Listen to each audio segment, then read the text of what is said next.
Bonjour, bienvenue dans cette vidéo. Aujourd'hui, le test du Armor X, donc Ulfone Armor X. Donc ce téléphone m'a été envoyé par la boutique Banggood, gracieusement, donc je les remercie encore. Je mettrai ici la vidéo du déballage, n'hésitez pas à aller la voir. Je donne beaucoup d'infos techniques dans le déballage. On va passer au design. Alors design, bon, là-dessus, le design c'est un peu... ce sont des téléphones mastoc. Mais bon, ils ont quand même, certains ont des looks un peu space avec des trucs métalliques. Bon, ici c'est quand même assez relativement sobre pour ce qu'on appelle un rugged phone, un téléphone robuste. En plus, dans cette couleur noire qu'il existe en orange, vous avez, vous voyez comme ici des liserés orange tout le tour.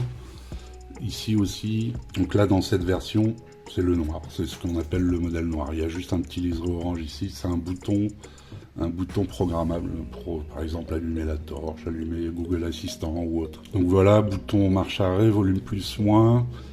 Vous avez une prise jack avec une écoutille, il est IP68, IP69K. Donc 68 c'est pour l'eau et 69K c'est la poussière. Oui, la poussière. Donc ici le tiroir SIM. D'ailleurs, il y a la SIM dedans, hein, vous pouvez voir, je suis en 4G. Donc en dessous, vous avez l'écoutille pour le port USB-C, rechargement et data. Bon, c'est quand même, c'est des rugged phones. Bon, là, il y a une batterie de 5080 mAh. Donc il fait quand même 13,8 mm d'épaisseur et 256 grammes. Bon, mais il y a plus lourd, hein. Il y a plus lourd dans ce genre de téléphone. Alors c'est mon premier rugged phone que je teste sur ma chaîne et bon, j'ai trouvé que c'était sympa comme test. C'est un téléphone qui est vendu actuellement sur Banggood, donc 93 €.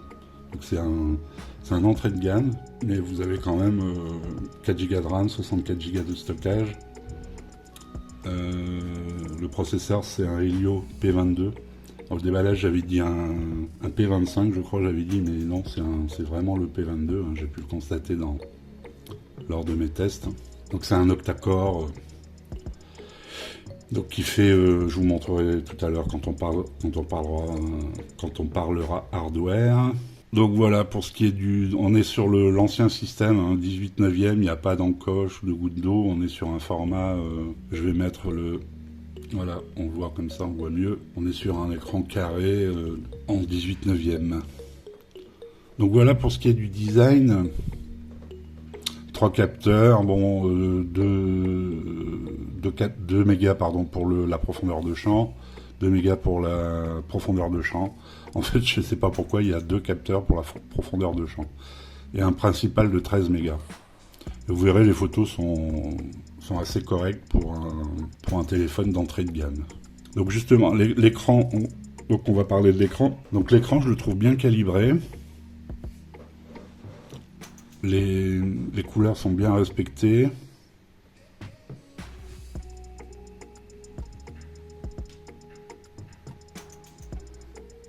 Alors c'est un écran 720p, hein, c'est un écran HD+, c'est pas du Full HD. Bon, à ce prix-là, c'est un peu normal.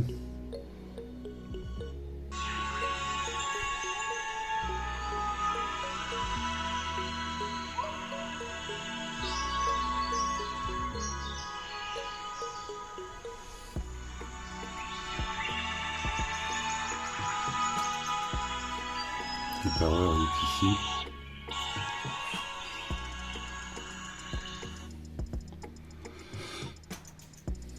Donc l'écran est parfait, je rappelle, c'est un 720p. On trouve d'autres téléphones chez Ulfone avec des écrans en Full HD+. On n'est pas du tout dans les mêmes tarifs, hein. Ici c'est 93 €. À l'heure où je vous parle, hein, c'est pour le Black Friday et tout ça.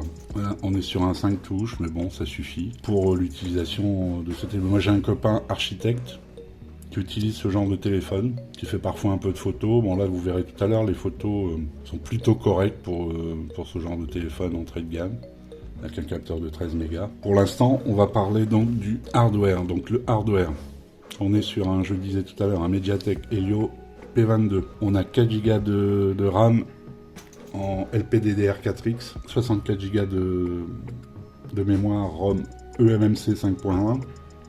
On peut mettre une carte SD jusqu'à 256 Go et je vous mettrai peut-être une photo à l'écran.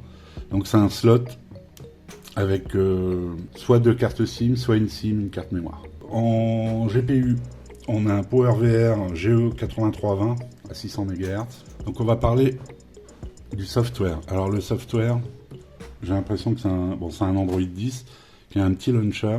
Alors, donc qu'est-ce qu'on trouve de spécial à part tous les paramètres habituels, affichage pardon. Vous avez le thème sombre, vous avez ce qu'on appelle l'éclairage nocturne, hein, taille des polices et tout, enfin tout ce qui est un peu classique. Vous constatez que vous avez les gestes hein, qui sont sur ce téléphone. Sur le menu, on peut naviguer par geste. Donc vous avez la reconnaissance faciale qui fonctionne plutôt bien. Voilà. Pas des plus rapides, mais qui fonctionnent bien. Vous avez un lecteur d'empreintes.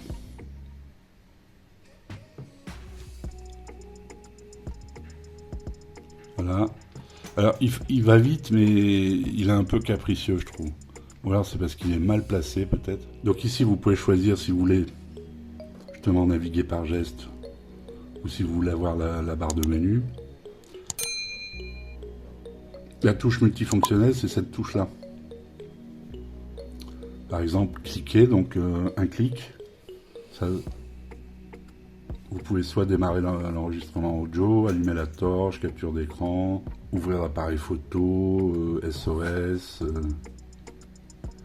Ou ici, vous choisissez une application que vous voulez ouvrir, après un Google Assistant, ou après le son, tout ça, c'est classique. L'assistance intelligente. Donc ici, vous avez quelques options. Retourner pour couper le son, les trois doigts pour la capture d'écran. Il y a un mode gant, alors ça peut être intéressant sur les chantiers, donc pour ceux qui vont sur les chantiers, qui ont besoin d'utiliser des gants.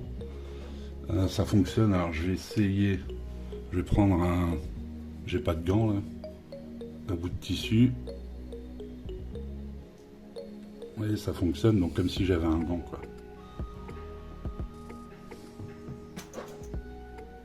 Je pense que ça met voilà, ça vous met un petit menu qui vous permet par exemple de faire retour en arrière, etc.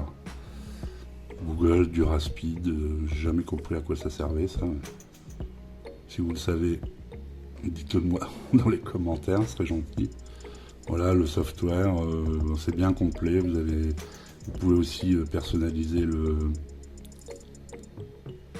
le fond d'écran. Vous avez des thèmes aussi, les widgets. Vous voyez ici, vous avez des thèmes. Donc c'est bien complet. Donc voilà, on a fait le software. Donc on va passer maintenant à la connectivité. Mais avant de passer à la connectivité, je voulais vous montrer. Dans le hardware, je vous ai pas montré le score AnTuTu. Voilà. 94 984 000 points.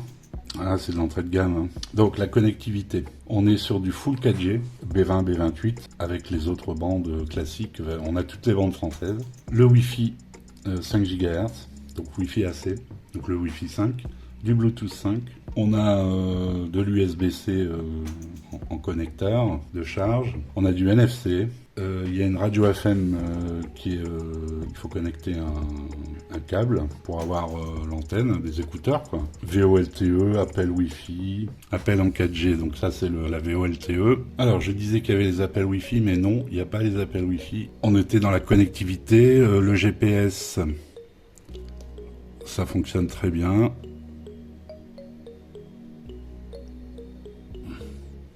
pas de problème, c'est très rapide. Bon, on n'a plus de problème de ce côté-là maintenant, hein. Au niveau des GPS. Toutes mes captures d'écran et toutes les photos que j'ai prises avec, tout ça, vous les retrouvez sur mon site, hein, smartphoneactualité.fr. Si vous voulez les voir en taille réelle ou si vous voulez avoir plus de détails. Donc la batterie, tout à l'heure je disais, c'est une 5080. Vous avez un chargeur 10 watts fourni, mais c'est pas de la charge rapide, hein. Il faudra monter 3 heures pour le charger complètement à peu près.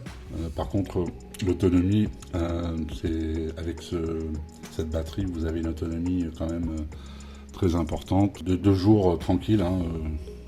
Après c'est selon l'utilisation, ce que vous jouerez avec. Même si on peut jouer avec, hein, j'ai fait des tests de jeux que je vous mettrai en incruste, hein, les jeux, les petites sessions de jeux que j'ai fait pour vous montrer qu'on peut jouer avec, hein. On peut installer PUBG, j'ai installé Real Racing. C'est pas vraiment un téléphone pour les gros jeux comme ça 3D, mais en tout cas ça a fonctionné. PUBG, ça a fonctionné normalement. Donc je vais vous faire écouter un peu de son.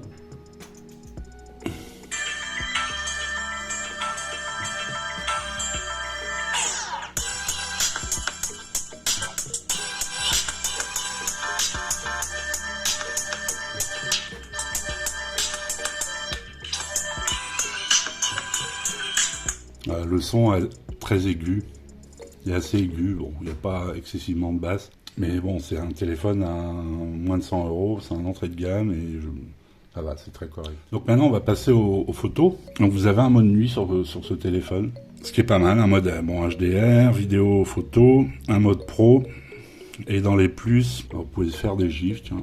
Bon, les filtres, c'est assez classique. Donc vous pouvez filmer. Voilà, en Full HD, donc 1080. Et vous pouvez filmer en GIF, hein, d'accord. Bon. En image, vous avez l'AI.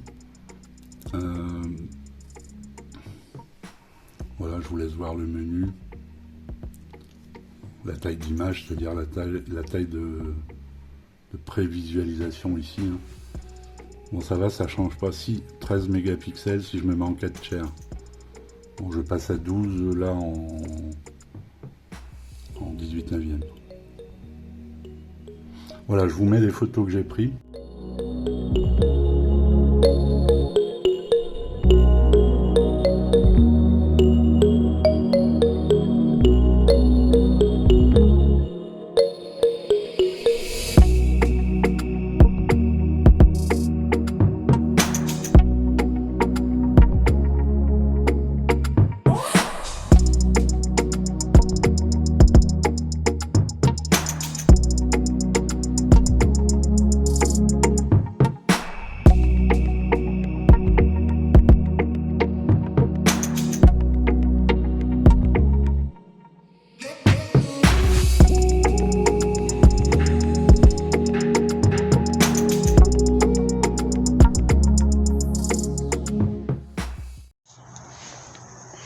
Donc voilà, test vidéo. On a un temps pourri, gris, donc niveau lumière, c'est pas ça. Je marche pour voir la stabilisation. Je vais voir si le focus il est pas rapide, mais il fonctionne.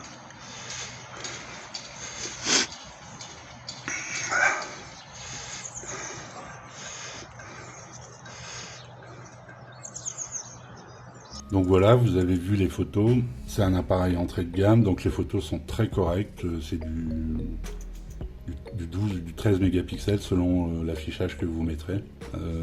En vidéo, il n'y a pas de stabilisation, mais ça va, j'ai vu pire.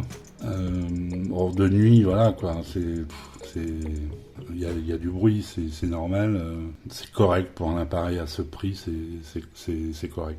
Les plus, les moins.